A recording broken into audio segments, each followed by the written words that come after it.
Hello and welcome. My name is Nick. I'm from Holden Tech, and today we get to review a brand new product from Bluetti. This is their small yet mighty Bluetti AC2A. This unit is small, it's lightweight. We're going to go ahead and unbox it together. We're going to see what's actually in the box, and then I'll tell you a little bit more about the specifications of this product, and we'll do some testing as well. Let's go ahead and get this thing open.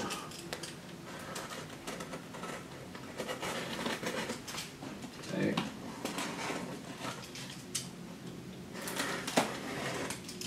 Okay, so what do we have inside?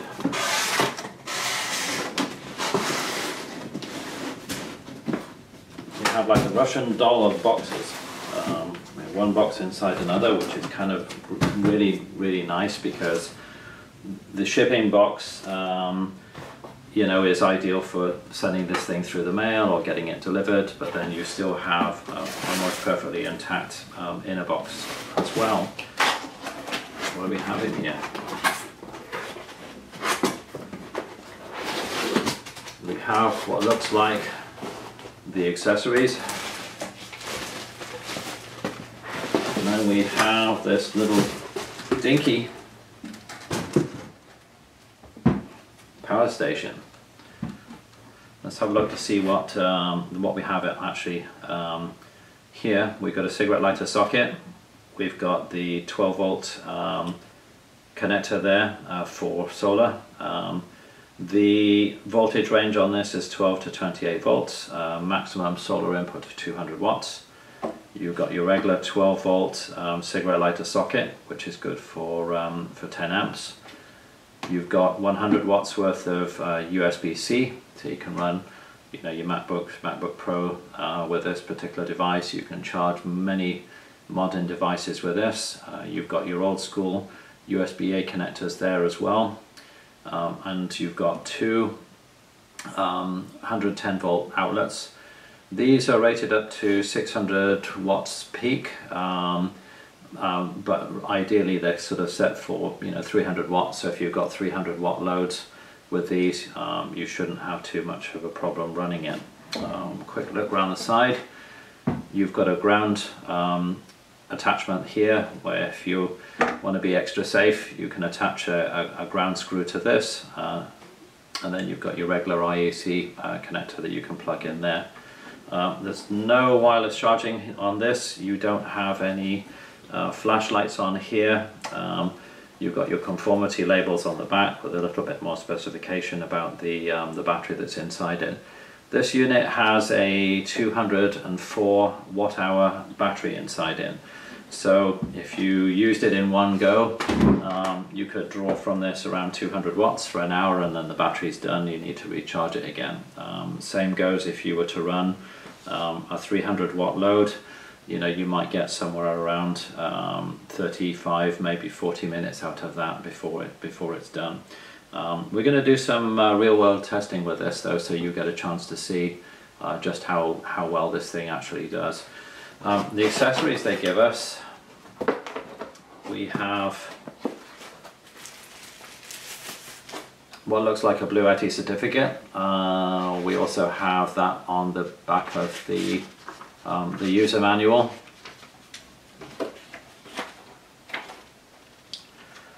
The warranty behind this is backed by a 5-year warranty. This unit has lithium-ion phosphate batteries in it, so you can expect 3,000 or more charge-discharge cycles from this particular unit. Far more superior than many of the other sort of lithium-ion battery technologies that are out there. This unit supporting UPS mode means that as a UPS, it will probably last a lot longer than the sort of traditional lead-acid UPS units that are out there. I run UPSs here on our network and on some of our critical loads, and I'm usually having to buy replacement batteries on those somewhere between every 3 and 5 years. So if we could get 5 years or more out of this, but maybe closer to 10, then this is going to be significantly better than any UPS that I currently own. The accessories inside the box. We have the MC4 to the PV input for this particular device,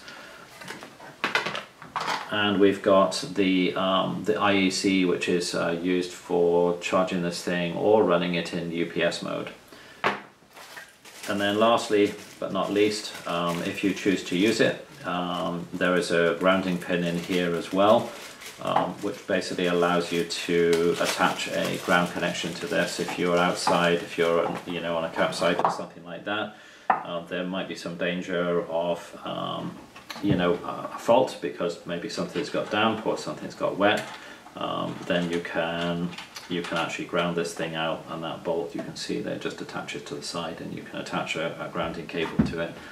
Anyway, let's have a look at some of the features of this device. We'll have a look at the features as on this device. We'll give you a close-up view, and then I can show you how the app works on this.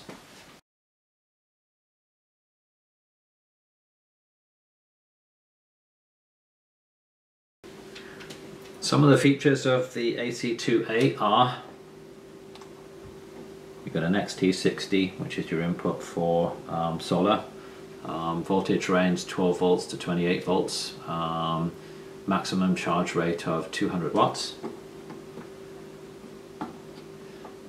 This is a regulated 12 volt cigarette lighter socket, and whatever your 12 volt cigarette socket can do in your car, this can do in just the same way. It's regulated at 12 volts, so there's a whole number of different devices that you can actually run through this device. You've got USB-C, which will run your latest, greatest iPads, iPhones. Laptops have been using this for a little while now. It's rated up to 100 watts. So that includes a whole range of devices. Anything up to 100 watts you're going to be able to run from this port without much of an issue. You've got your USB-A ports, which are for your traditional sort of USB charge devices. Probably the vast majority of devices are still using the USB-A standard. Your buttons on here, you've got your DC, you've got your AC, you've got your main power button, you've got your AC. And then you'll notice that you've got a clear, vibrant LCD display, which tells you the amount of charge that you're putting into the device, the percentage of how much left you've got in the battery, and how much power you're actually drawing out of this device as well. On the other side, you've got your 15 amp, 110 volt power outlets, which will deliver up to 300 watts without too much of an issue. You can peak at 600 watts, and this device has the ability of being able to power lift some resistive loads like small heaters. So in the manual there's some documentation in there that shows you how you can enable that, and that's something that seems to work quite well. On this side is a traditional sort of IEC power connector. This connector is the same as commonly used in desktop PCs, monitors, so even if you were to misplace the power cable that came in the box, the chances are you're going to find one of these very, very easily, and you might even have one lying around somewhere. This connection here is used with the grounding screw that comes in the box, and so it's possible to bond the ground connector to the ground by means of using this connection here. On the back you've got some of your conformity related stuff. You've got some additional specifications about what goes into the battery, what the battery's rated voltage is, and its capacity. On the other side you've got your vent. This is the inflow of where the air goes into the unit to help cool it. And then on the other side, this is where the air is exhausted out of the side of this unit.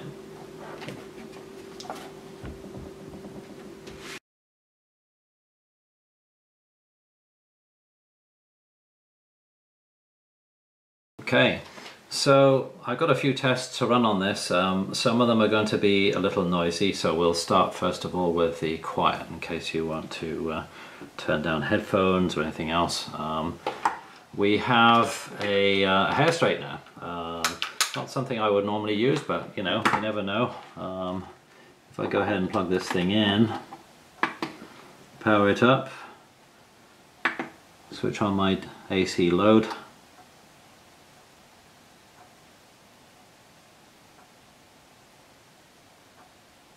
Just waiting for that to start. I think it may be off here.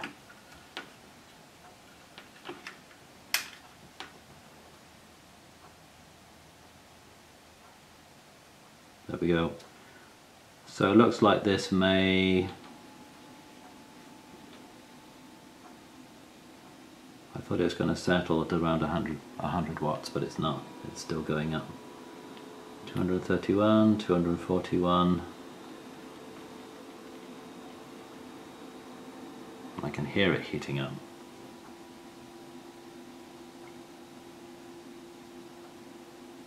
And it's now beginning to stabilize, I think. I'm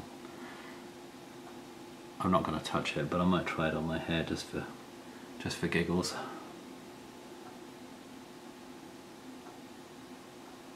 I believe this is the highest setting that it's on, so let me see if I can turn it down. No, it seems to have an on and an off, and I think it has a thermostat.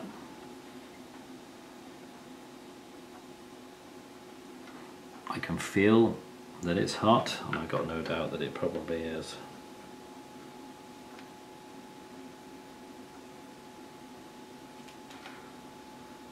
Yeah, it's hot. Okay, that works. Okay, so let's go ahead and turn that off, and then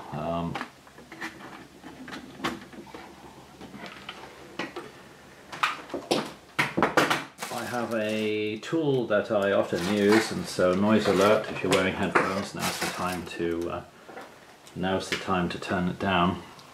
This is a heat gun, which is commonly used for shrink wrapping, heating components for test purposes. What we're going to try and do is we'll try and run this thing, and I will put some shrink wrap on my screwdriver, and that will show you what kind of current that we're using, and also that we are actually delivering plenty of heat. So let's go ahead, excuse the noise. What wattage we were using, 275.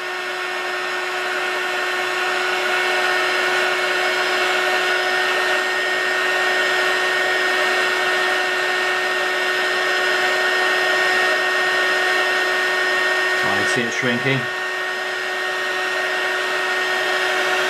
We're still going, we haven't tripped this thing out.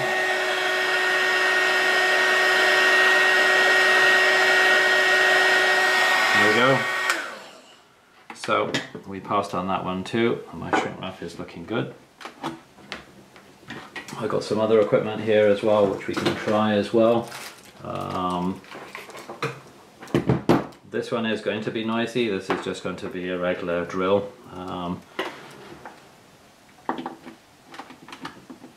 Okay, I'll put it under the table to quieten it down a bit.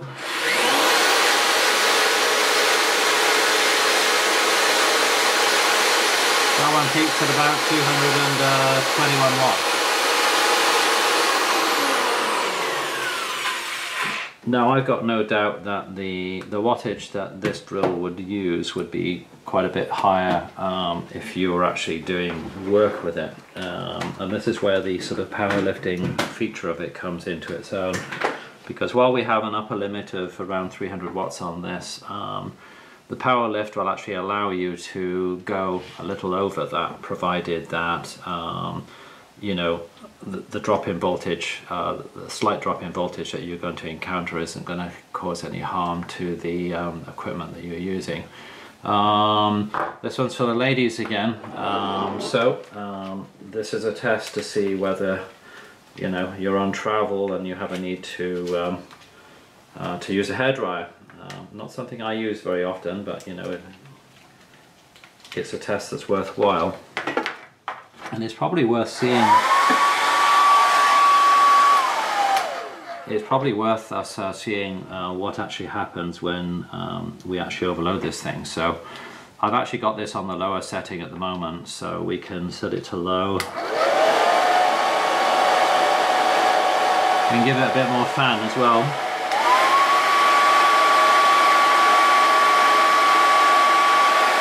Let's give it more heat.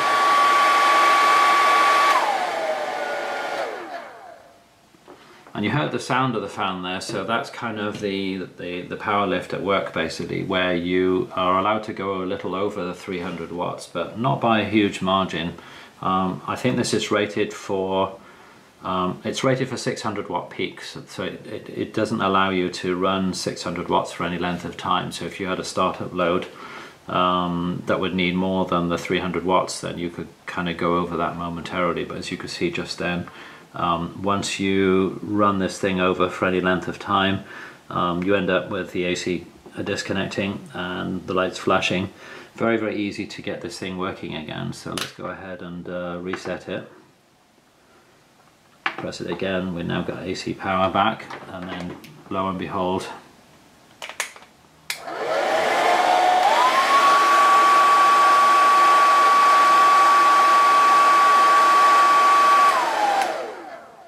so as long as you're willing to run this at its lower setting, now even at 200 plus watts, this thing is actually still producing heat. So if you're in a drier time of year, you know, lowish humidity, then I've got no doubt that you would still be able to dry your hair with this thing, so that shouldn't cause any problem at all.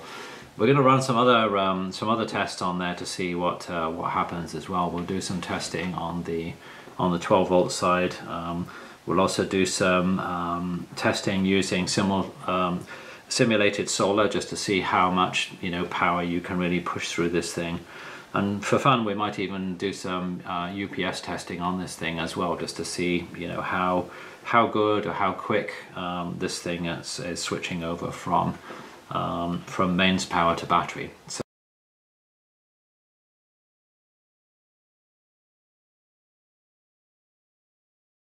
one of the beauties of the AC2A is that there is no external power brick. The accessories in the box were minimal. We had a cable to attach your solar panels, the MC4 to PV input, and then you had this IEC cable as well. If we plug it in,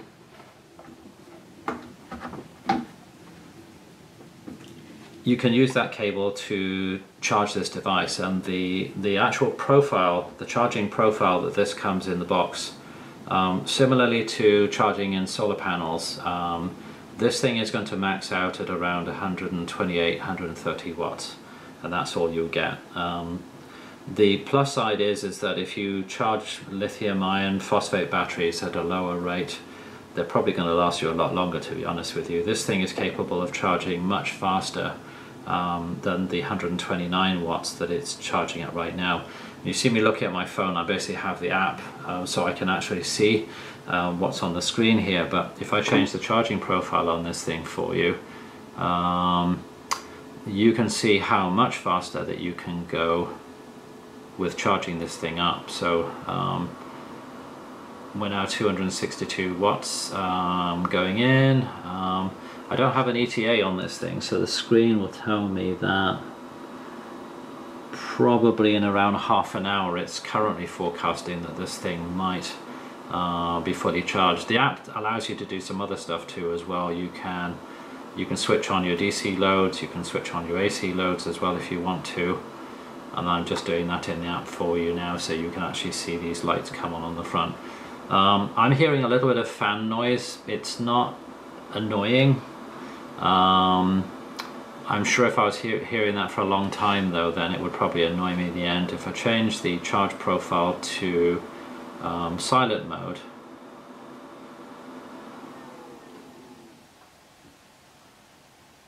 the fan stopped immediately, and now we're charging at a rate of 79, 80 watts, which is fine. I must admit, if I was running this in UPS mode, this is probably the mode that I'd probably leave it in, because I probably wouldn't hear any fans running in it. and it might be less aggressive on the battery, you know, especially when the charge level drops a little bit and then the unit decides that it wants to charge itself back up again. The next test seems appropriate to run a UPS test on this to see how this thing does. So one moment please while I just prepare for that setup.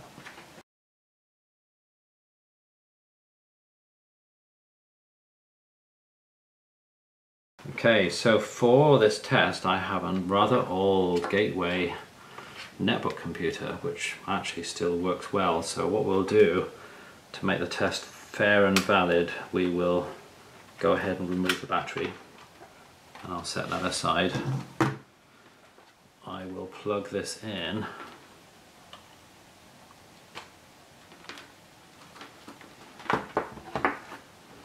Let's open the screen. You might not be able to see the keyboard in shot, but let's see whether you can see the screen. Yep. Let's give this some AC power, which it's already got, and let's power this thing up. And I'll just wait a moment for this thing to boot.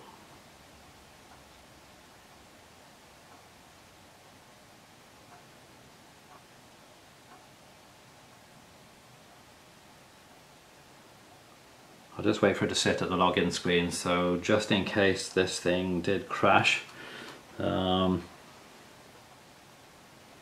probably not going to do much harm to the hard drive. And yes, it is Windows 7. Okay, so let's go ahead then. This is currently plugged into mains power. I can see that we have an absolute minimum draw that's coming from this. In fact, the app isn't really measuring how much power that this is actually using, which is actually not uncommon. If you have a really small load, it's quite possible that you might not see any power usage on there. If I was to add something else to it, which I think I will, I have a fluorescent light here, and you'll see why in a second why I chose to use this.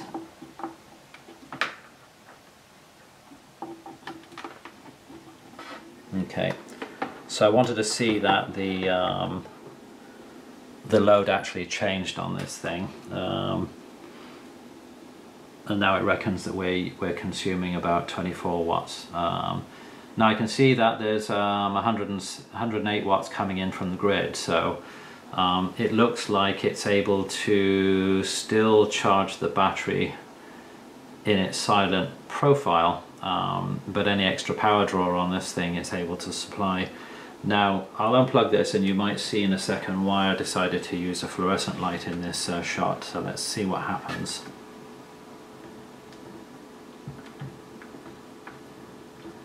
If I can pull this thing out, I'll pull it out from here instead, it's easier.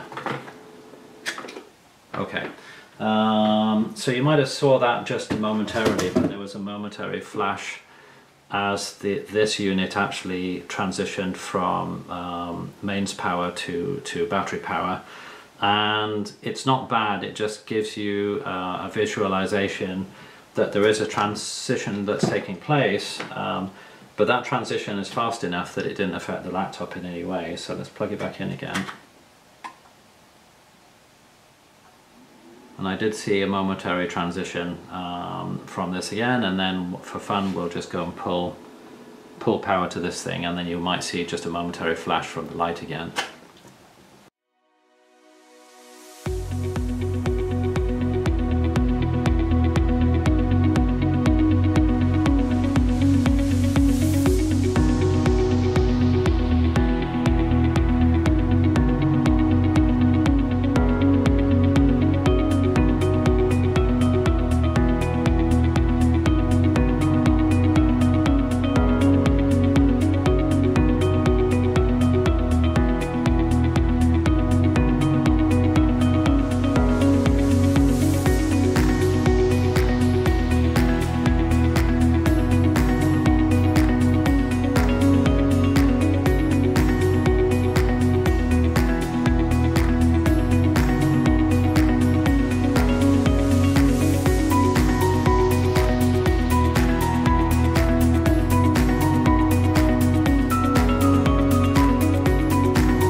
This is the test I wanted to do to simulate solar power that's going into this particular unit, to see when it starts generating how much power that we can actually put into this using the PV port on this thing.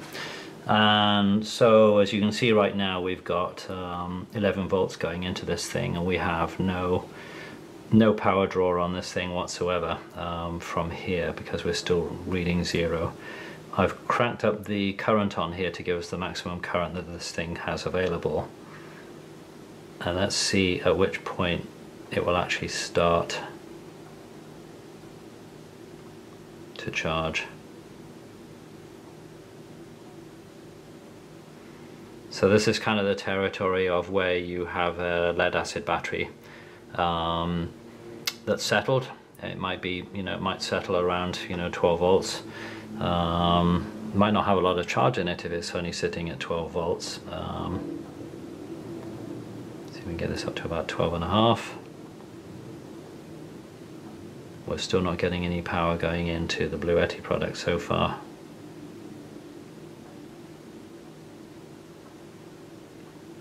.7, 12.9,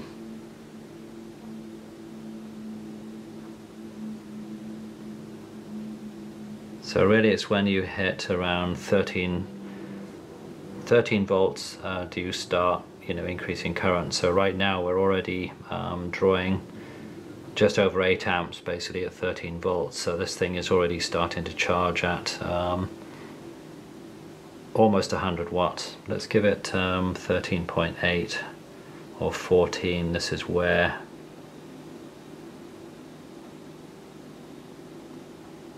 an alternator on a car might produce this voltage, and we're still drawing about 8 amps on this. This power unit is capable of 10, but the wiring setup I have on there, there's a chance that I might have some losses in these wires, which means that I may or may not reach the 10 amps. But we're certainly going to try seeing if we can push the wattage that we have. Let's go ahead and increase it some more.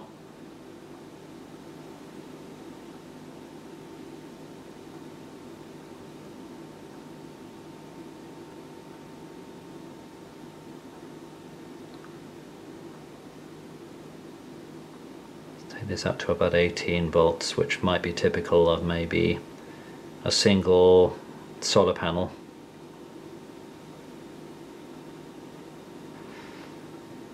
(18 volts, that is, while the panel's under load. So this is not counting, the open circuit voltage, but it gives you some idea of how many watts we have coming in.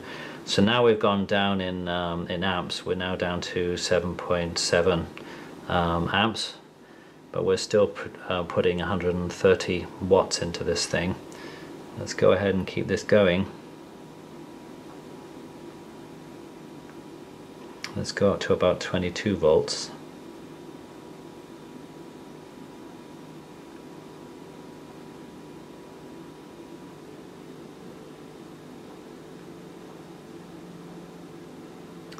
And this might be consistent with maybe a solar panel that you have that you have a generous size array. This could be equivalent to 2 100-watt solar panels in parallel, and so you have the wattage going in and you have the voltage going in. But I can see straight away that if you had 2 100-watt solar panels, I know the Renogy 100-watt panels, they have a maximum power throughput on each panel of 5 amps, and you can see we're only doing 6.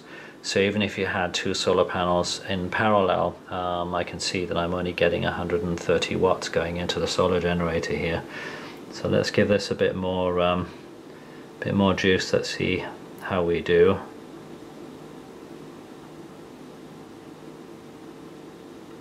Give it about 25 volts, and I still only have 131 watts going into this thing. Now the wires here can't be as much of an issue because we're actually putting lower amps in here. Even though we're putting a greater number of watts in here, the number of amps has dropped. So even though my connections here might not be as good, if I was able to pull 8 amps or over 8 amps before, the current draw on these cables is not the issue. So let's go and crank this up some more.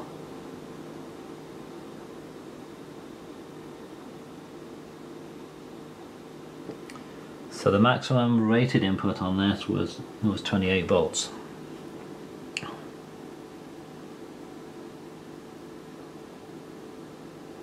And at the moment I'm only getting 131. Let's see what the tolerance is to see if we can go over that.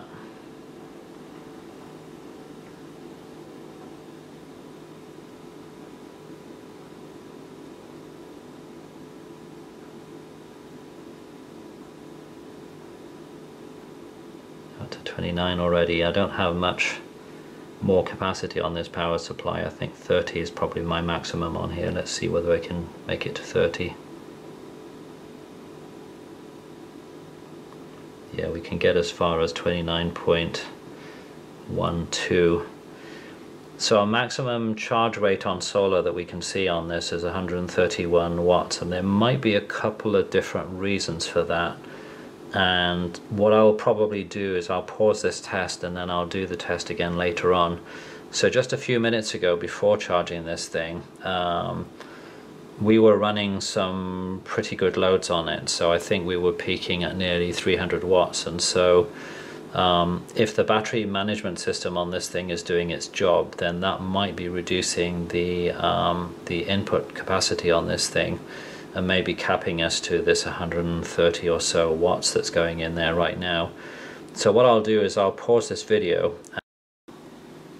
Okay, so we've just learned something in the last just the last couple of minutes. So there are two things I learned. One was I could get a little bit more juice out of this power supply, and so we can see what happens when we go over the 30 volt threshold, so you can see what happens. And so then it trips out. If you bring the voltage back down,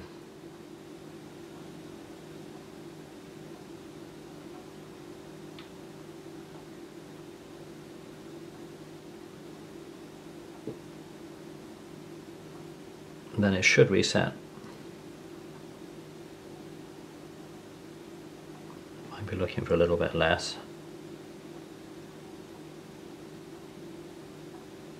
Yeah, and it's gone ahead and reset.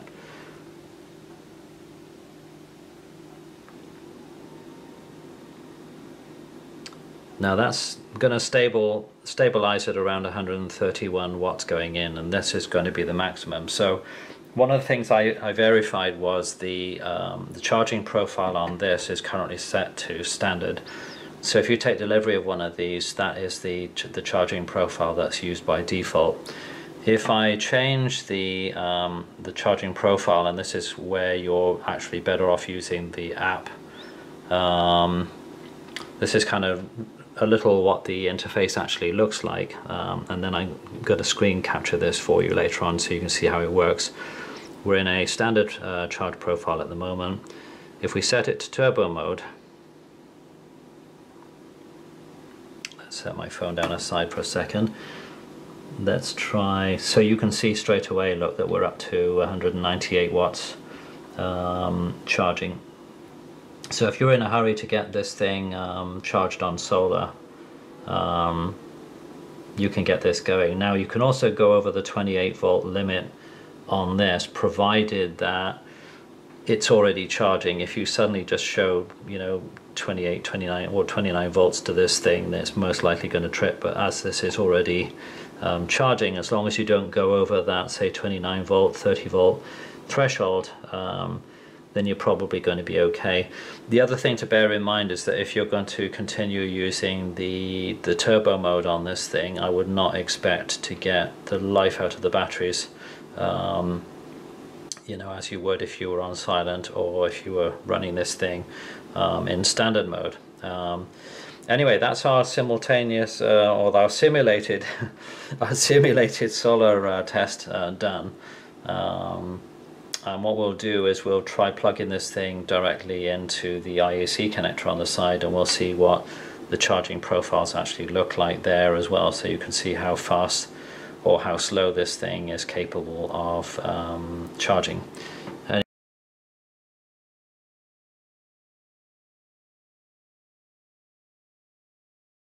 Okay, to give you some perspective of just how small this thing is, and this is one of the sort of the big selling features to me. It's just a tiny bit under 8 pounds in weight, so it's very, very lightweight.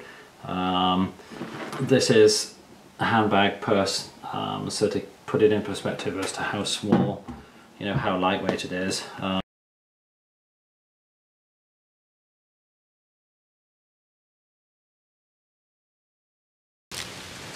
Off you go then.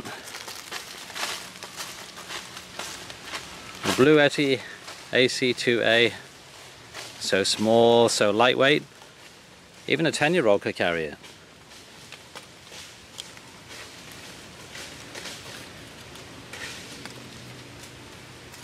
Not even struggling with it, look.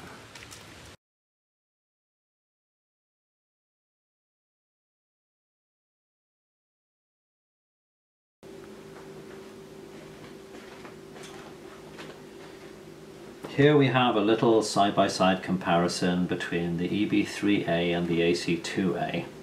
The most significant differences between the two is the AC2A doesn't have the wireless charging pad on the top, whereas the EB3A does. The EB3A also has a flashlight built into it. This one does not.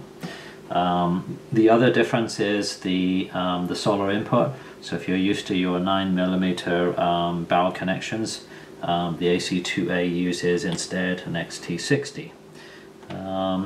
Not so commonly used are the 5mm barrel connections to give you 12-volt output. Those are missing on here as well.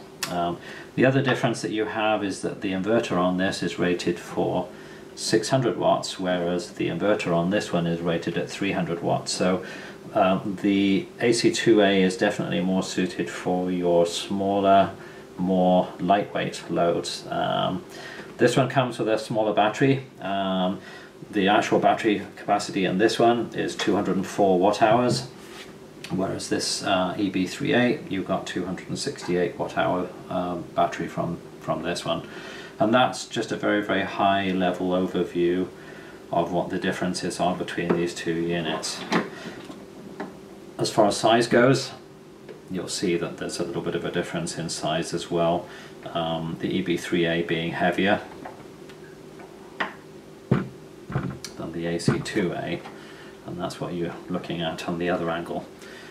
The other difference is that the display you can configure on the AC2A to be always on, if that's what you really want. The display on here, you're stuck with the factory timeout on this one. Not a big problem.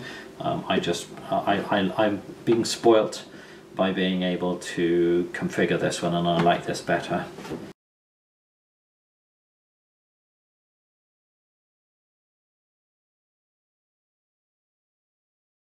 Okay, welcome to the Bluetti app. This is running on an iPad, although this will run on iPhones. It'll also run on Android devices as well. For this demo, I'm actually going to go into offline mode. So I'm actually within fairly close proximity of the AC2A. I'm going to go ahead and connect to it.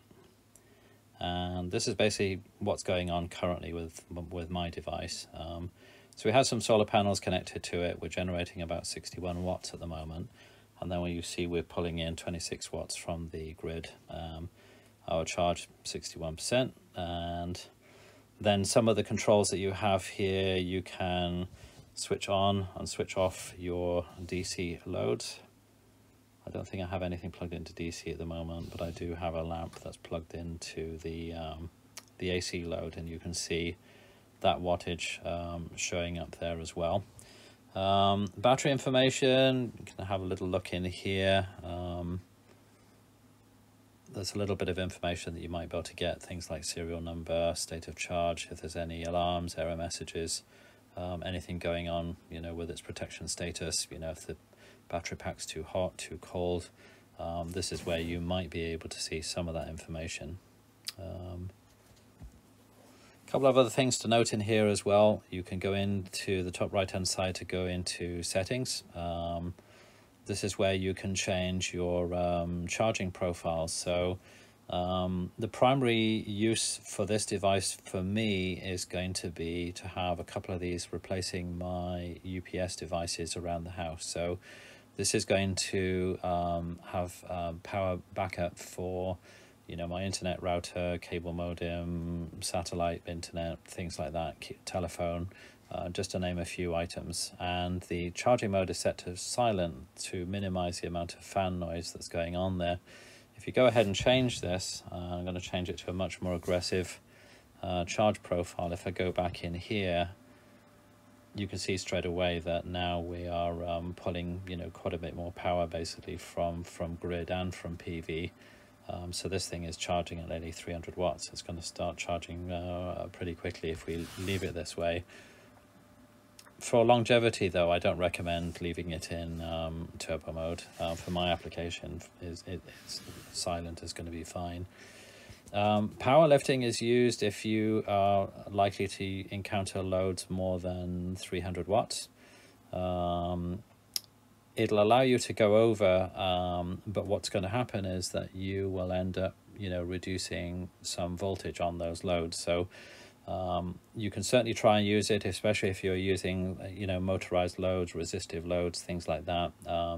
It can be a handy setting to have just to give you a little bit more power than what this thing is normally rated at. Eco mode, now if you're running on AC power, then if you're running 10 watts or less, then this unit is capable of shutting itself down if it's on battery mode only, and it will do that in this case after 4 hours. And then you can change the parameters in here if you really wanted to. The same also goes for DC power as well, so you can either set your thresholds in here if you want to.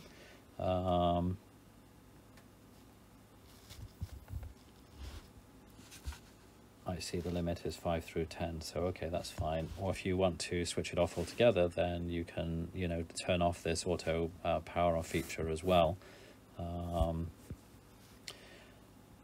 The auto sleep, which I've currently got set to never, is the display on the front of this unit. So the actual default it comes with is 30 seconds. I was talking about this a little earlier in my video, assuming I didn't have to cut it out for any reason.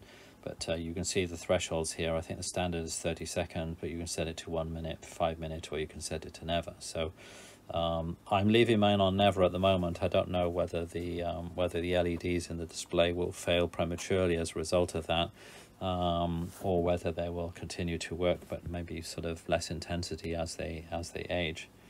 Anyway, that is your quick overview of the Bluetti app that's used for controlling their more recent Bluetti power generators. This application doesn't control all of them, but certainly does control some of the more recent items that you see currently for sale.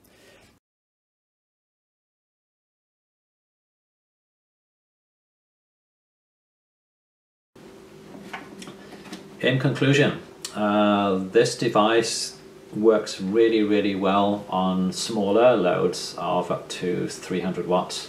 You can run larger resistive loads if you enable the power lift feature of it. It is essentially 200 watts or thereabouts in a box, and so you've got, you know, portability, you've got flexibility. It's not too heavy to carry around. It's dirt cheap. That's the other thing that's very much in this favor. It would make an excellent gift for yourself, for a loved one. I think this is a gift that you'd probably give to somebody that, you know, you're not likely to have them want to exchange it or return it for any reason. there's a lot of things that this unit will do for you. So as well as having a portable, power outlet wherever you go, it's quite an impressive size power bank as well that's going to charge your mobile phone, your tablet multiple times before you need to be able to charge this. I think the ability of being able to charge this in your vehicle, as well as being able to charge it on solar or to be able to plug it into the wall, makes this a very versatile device as well. To think that you can recharge it in about an hour, basically. During our test we were able to charge this thing fully in just over an hour in turbo mode. So if you had a power outage situation and you needed to use this in an emergency, you could use it knowing that if you had access to power somewhere, you could recharge this in about an hour.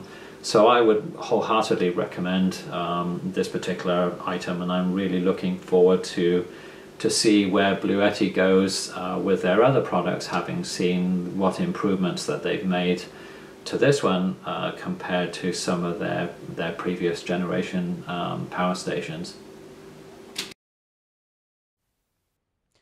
There are a couple of different places that you can buy your Bluetti AC2A solar generator. You can either visit the links in the description below, or you can visit Bluetti Power.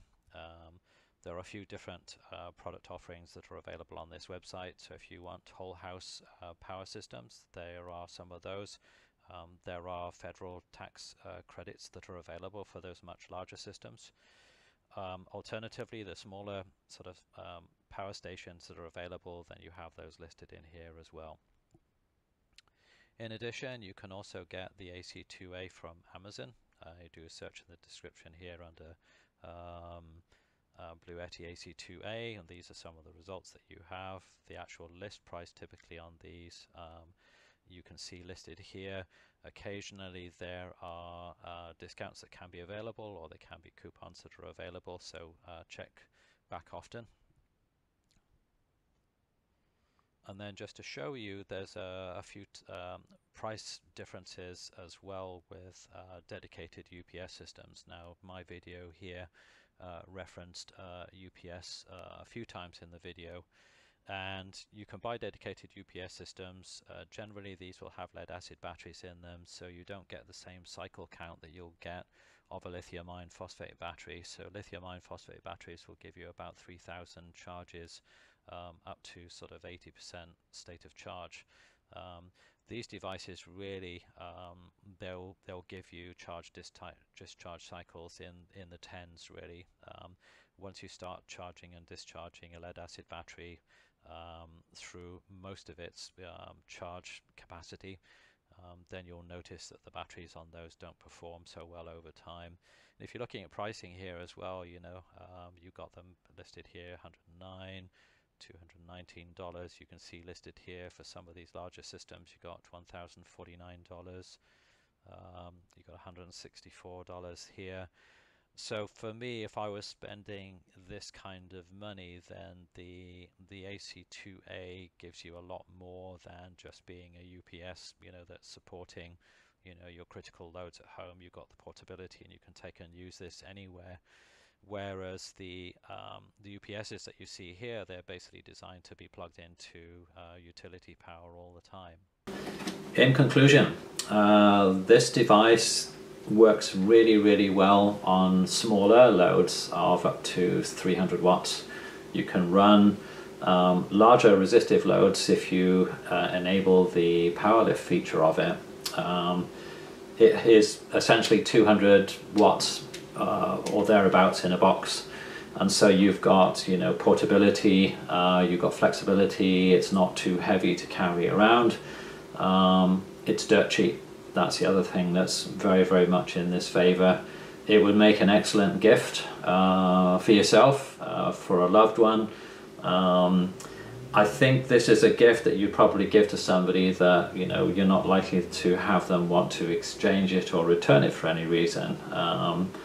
There's a lot of things that this unit will do for you. So as well as having a portable power outlet wherever you go, it's quite an impressive size power bank as well. It's going to charge your mobile phone, your tablet multiple times before you need to be able to charge this.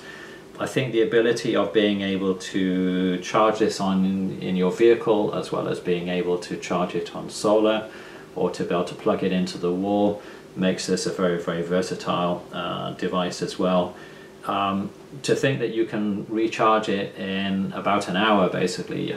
During our test we were able to charge this thing fully in just over an hour in turbo mode. So if you had, you know, a power outage situation and you needed to use this in an emergency, you could use it knowing that if you had access to power somewhere, you could recharge this in about an hour. So I would wholeheartedly recommend this particular item, and I'm really looking forward to see where Bluetti goes with their other products, having seen what improvements that they've made to this one compared to some of their previous generation power stations. Thank you for watching. Please consider liking and subscribing, as it really does help the channel. Thank you.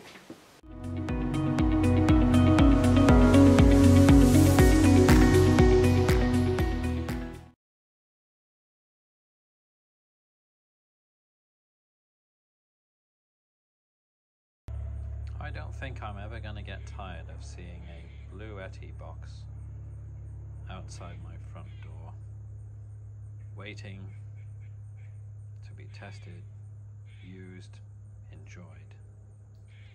I hope this video will give you some insight as to what delights that you might get from one of these Bluetti solar generators.